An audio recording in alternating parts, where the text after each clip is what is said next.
칭어현에는 오진이라는 과거에 낙방한 수재가 있었네. 여러 해 동안 과거 시험에 응시했지만 번번이 낙방했고 자신도 의기소침해졌지. 생계를 위해 친척과 친구들의 도움으로 서당을 열어 아이들을 가르치기 시작했네.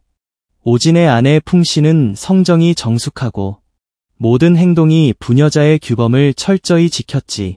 딸 하나를 낳았는데 옥랑은 어릴 때부터 말이 없었고 풍씨를 따라 자수와 바느질을 배웠다네. 오진에게는 조고라는 친한 친구가 있었는데 조고의 아내 한씨는 아들을 하나 낳았지.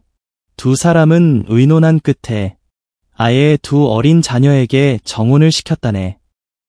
오진이 살아있을 때는 그나마 하루 두 끼를 겨우 굶어 죽지 않을 정도로 보장할 수 있었지만 마른 새끼는 약한 곳부터 끊어진다고 불행은 꼭 불쌍한 사람만 찾아온다더니 옥랑이 5살 때 아버지가 세상을 떠났고 그 후로 어머니는 여기저기 대갓집에 빨래를 해주면서 그 대가로 얼마 안 되는 돈을 받아 겨우겨우 목숨을 부지했다네.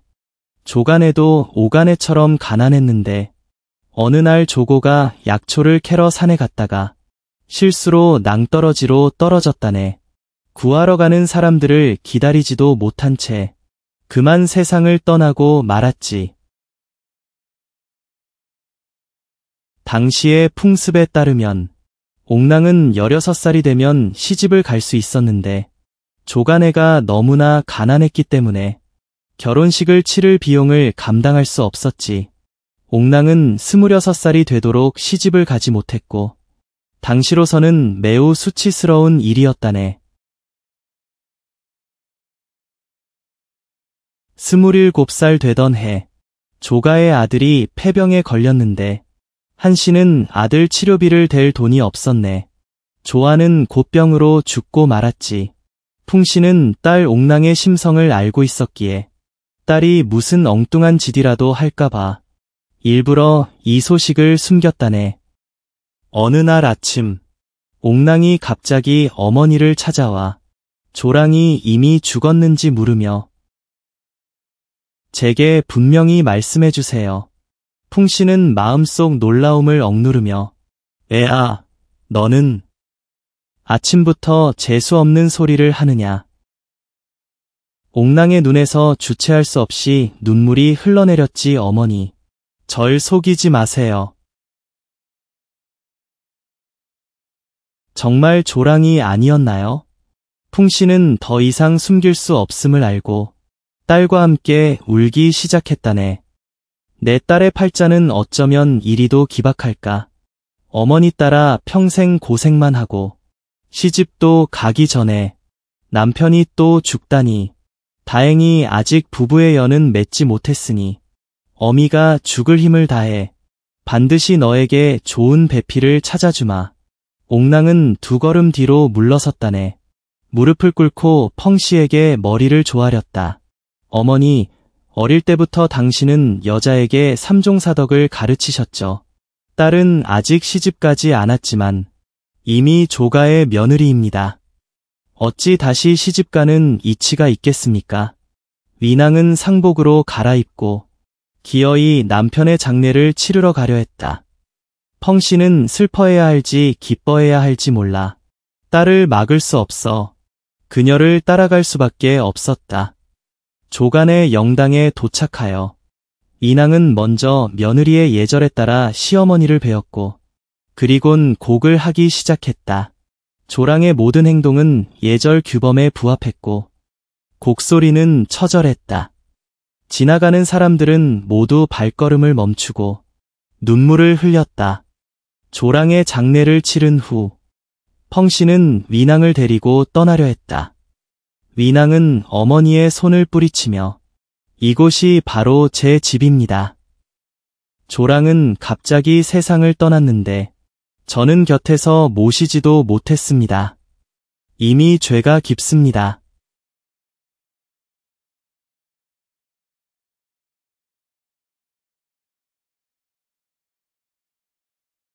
집에는 밥 지을 쌀 한 톨조차 없는데 내가 남아서 죽기라도 하겠다는 거냐. 위낭이 말했다. 어머니는 어릴 적부터 제게 자수를 가르치셨습니다.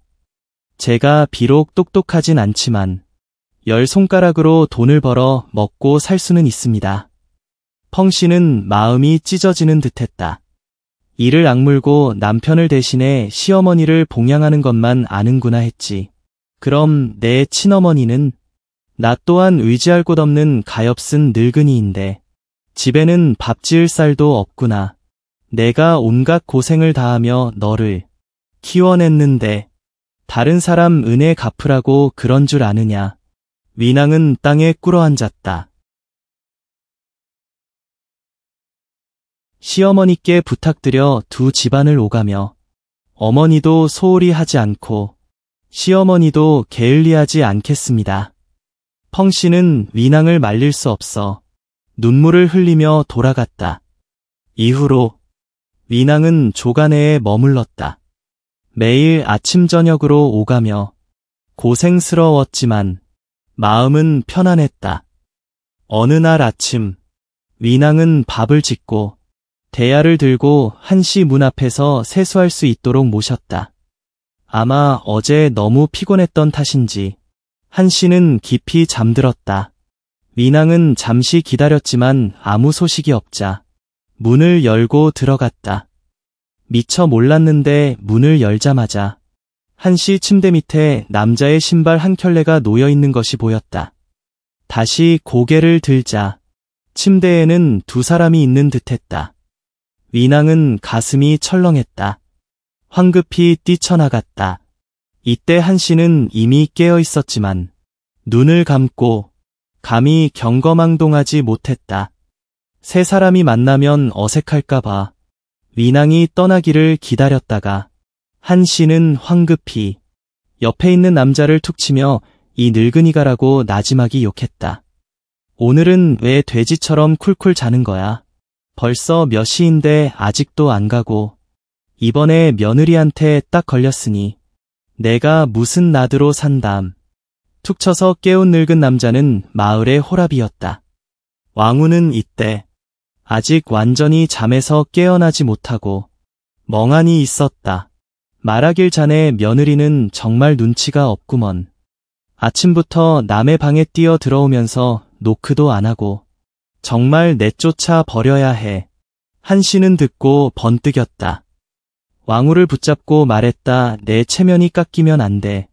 일이 이미 저 애한테 들켰으니 나는 쟤를 용서할 수 없어. 내가 먼저 손을 써야 해. 두 사람은 한참을 의논한 끝에 한씨는 방문을 나섰다. 위낭이 집에 없는 것을 보고 곧장 관하로 달려갔다. 적반하장으로 위낭에게 음란한 죄를 덮어씌웠다. 다른 남자와 관계를 맺고 자신은 그의 침대 밑에서 남자의 신발 한 켤레를 발견했다는 것이었다. 일은 크다면 크고 작다면 작을 수도 있지만 이미 관아에 고소되었으니 현령도 모른 척할 수 없었다. 그래서 아전을 보내 위낭을 수색하게 했다. 한편 위낭은 한씨의 사정을 알게 된 후 차마 조간에에 머무를 수 없어 잽싸게 친정으로 도망쳤다. 아전이 문으로 들어왔을 때 위낭은 마당을 쓸고 있었는데 그대로 포승줄에 묶여 끌려갔다. 펑씨는 이 광경을 보고 정신이 나갔다. 급히 뒤따라갔다. 위낭도 머리가 멍해졌다. 자신이 무슨 잘못을 저질렀는지 몰라 입을 열어 물어보려 했지만 두 관리는 그저 멸시하는 듯한 표정으로 쳐다볼 뿐이었다. 공당에 도착하여 꿇어앉아 있는 한씨를 보고 위낭은 더욱 의아해졌다. 현령이 갑자기 꽝하고 경당목을 쳤다. 우씨 위낭, 내 시어머니가 내가 부녀자의 도리를 지키지 않았다고 고소했다. 죄를 인정하느냐? 위낭의 머릿속에 천둥이 치는 듯했다. 한씨가 뻔뻔스럽게 먼저 고소할 줄은 상상도 못했다. 자신에게 더러운 물을 뒤집어 씌울 줄이야. 진상을 말하고 싶지만 시어머니의 명예를 더럽힐까 두려워. 그저 억울하다고 울부짖을 뿐이었다. 현령은 증거물을 내던지며 말했다. 이것은 내 시어머니가 내 방에서 발견한 폐물이다. 어떻게 해명할 텐가? 위낭은 입을 다물었다. 현령은 그녀의 성품이 단정하고 행실이 좋지 않은 여자 같지는 않다고 여겼다. 그러고는 다시 물었다. 우씨 위낭. 억울한 일이 있으면 다 말해도 된다. 간통했다는 오명은 함부로 뒤집어 쓸 수 없는 것이다. 위낭은 마음속으로 괴로웠다. 자신이 말하면 시어머니에게 불효하는 것이고 자신이 말하지 않으면 절개가 없는 것이다. 지금은 절개와 효도를 모두 지키기 어렵다. 억지로 이를 악물고 아무 말도 하지 않았다. 인정하지도 부인하지도 않았다. 현령은 일이 교착 상태에 빠진 것을 보고 위낭을 감옥에 가두고 몰래 사람을 보내 인왕의 행적을 탐문하게 했다. 펑씨는 딸이 간통죄로 감옥에 갇혔다는 소식을 듣고 황급히 달려가 한씨와 맞섰다.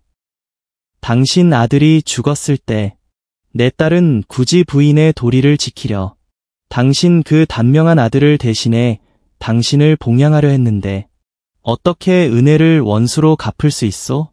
제 딸을 모욕하다니. 펑씨가 욕을 했다. 한씨는 지기 싫어했다. 약한 척하며 내가 딸을 잘 키웠지. 내 아들을 위해 절개를 지킨다고 하더니 뒤로는 딴 남자와 붙어 다니잖아. 너는 그 애를 찾아가지 않고 어떻게 뻔뻔하게 나한테 따져 물을 수가 있어? 위낭과 함께 산지 벌써 여러 해나 되었으니 한씨는 그의 성격을 꿰뚫고 있었다.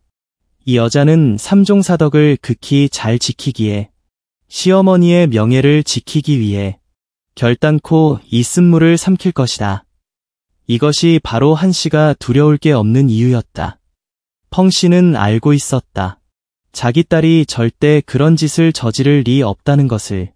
한씨와 말싸움을 하는 것은 시간 낭비일 뿐이니 가장 급한 것은 딸을 빨리 찾아 자초지종을 알아보는 것이었다. 펑씨는 조짜오 가네에서 나와 곧장 여자 감옥으로 향했다.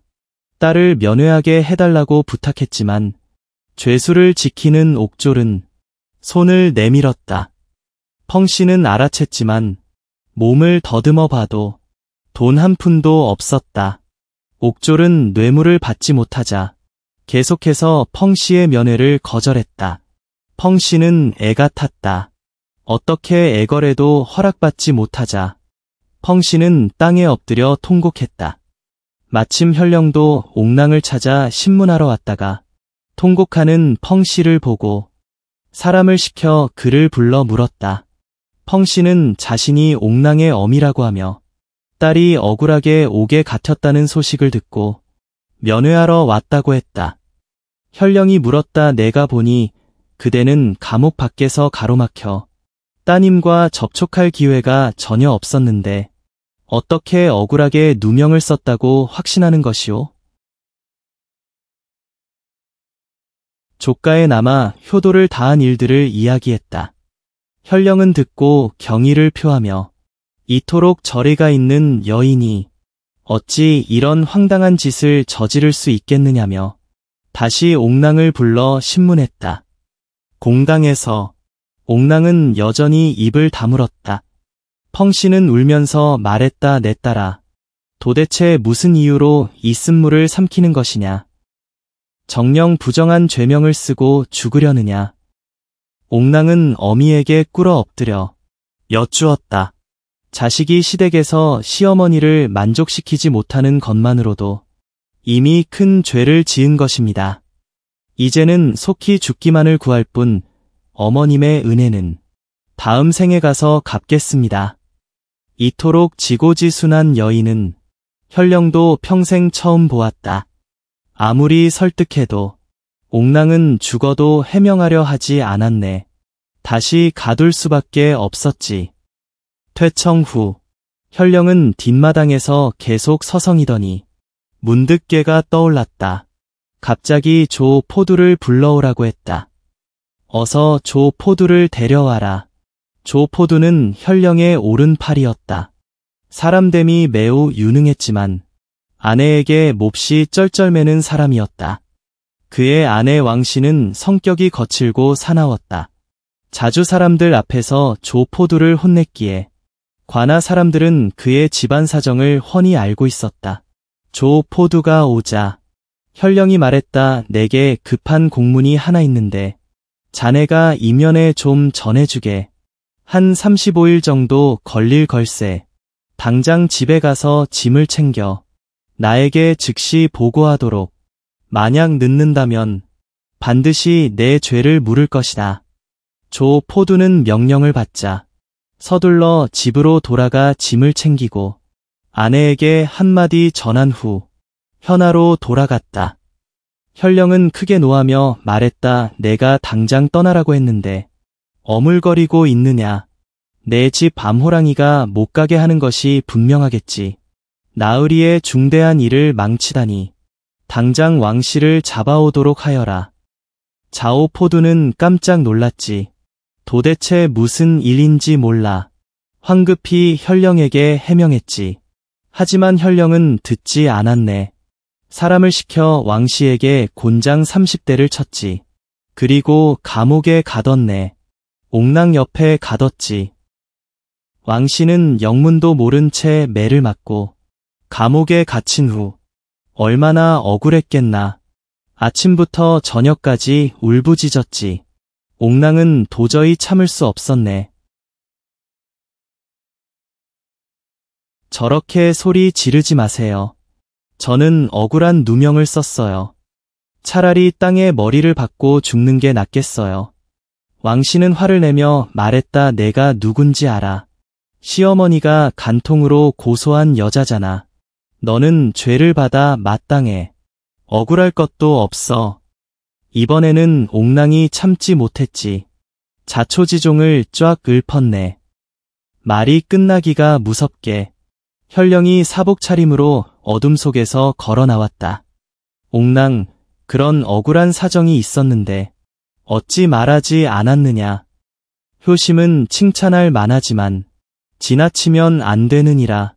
맹목적인 효도는 해롭기 그지없다. 알고 보니 이 모든 게 현령의 계략이었지. 일부러 왕씨를 억울하게 가둔 것이었다. 위낭의 속마음을 알아내고 그 곤장 30대는 자연히 요란하기만 할 뿐 살갗 하나 상하지 않았지. 옥랑은 어쩔 수 없이 사실을 인정할 수밖에 없었네. 현령은 한씨와 왕후를 압송해 신문한 결과 모두 자백했지. 왕후는 곤장 20대를 맞고 쫓겨났고 한씨도 원래는 곤장을 맞아야 했지만 옥랑이 간절히 청하여 간신히 면했지. 자, 이야기는 끝났습니다. 재미있게 들으셨다면 좋아요와 구독 부탁드립니다. 그럼 다음 이야기에 만나요.